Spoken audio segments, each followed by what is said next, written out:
able to hold to account and oversight members of the county executive. And he said it's a fault of the constitution. Do you agree that, yes, you've been a member of the county assembly, but ni ukweli? Iyo ya oversight na hold them to account ni ngumu? No, I think it was sabotage at some point in the first devolution term, the first 5 years, I think 2013 to 2017, where, you know, a lot of powers of the county assemblies, there was a lot of drawback. And even the people, the framers of the constitution, plus the people who ratified it in parliament, thought that they were going to be very powerful. And you saw the Kiraito Murungis, the Orengos, the Nyongo, everybody went to Senate.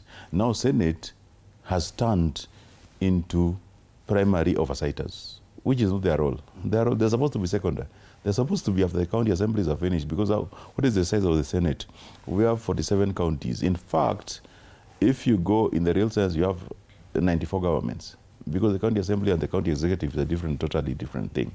So I see when I see there's a gentleman's agreement between the senators and the council of governors, then the mwananchi might be on the mill, because I don't expect, I don't know what the details of this agreement is, because it might be a lot of us trading, then we are not going to get primary oversight.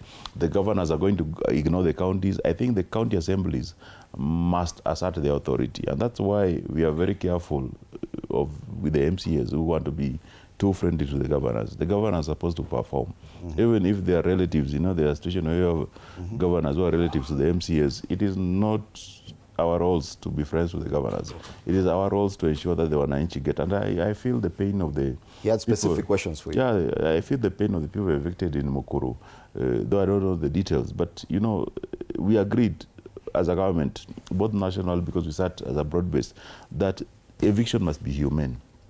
We must remember that people are going through a lot, and we remember the evictions because of it has saved a lot. You know, recently there's a lot of flooding, but you have not heard of deaths in Madare for the first time, Madare Valley. In fact, the MCAs there could go to their wards very comfortably and address them because of the evictions which were done to clear the riparian pathways in the last year.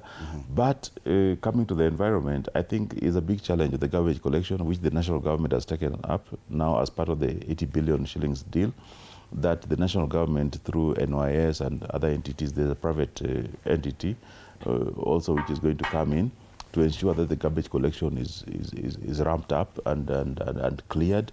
There's my challenge is on the road construction. We are constructing roads, but forgetting the drainages. We must have storm drainages. Sometimes we have less resources allocated to the county, especially Nairobi City County, for the construction of roads. So we go for the roads, the path for vehicles, and sometimes we even forget pedestrians, not remembering that Nairobi, a lot of us walk. Very few of us take vehicles. And question is, because I saw President William Ruto recently in Kibra, and he talked about the 250 kilometers that through that corporation, those roads were going to be built in Nairobi. So when it comes to oversighting, and you're raising a question about